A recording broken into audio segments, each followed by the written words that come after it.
सहज छंद म्हणून शिकलेली कला आज माझा छोटा मोठा खर्च भागवते आणि इतकं सुंदर वाटते ना मला स्वतःचं काहीतरी आपण करतोय आणि त्याच्यापासून आपल्याला चार पैसे मिळत आहेत. तर या पद्धतीने मी इथे प्रिन्सेस कटचे ब्लाऊज शिवलेले आहेत, पण हे 3 पीस प्रिन्सेस कटचे आहेत.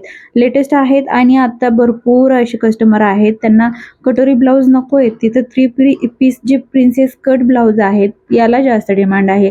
तर मी या पद्धतीने हे ब्लाऊज शिवलेले आहेत. या ब्लाऊजला कुठेही कॉटनचं अस्तर लावलेलं नाही, तरी सुद्धा याची जी फिनिशिंग आहे एकदम प्रॉपर आलेली आहे.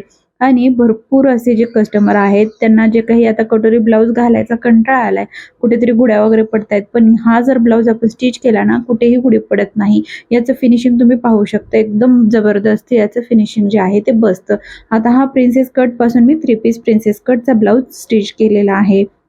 त्यानंतर इथे मी आता 4 टक्सचा हा ब्लाऊज स्टिच करायचा आहे.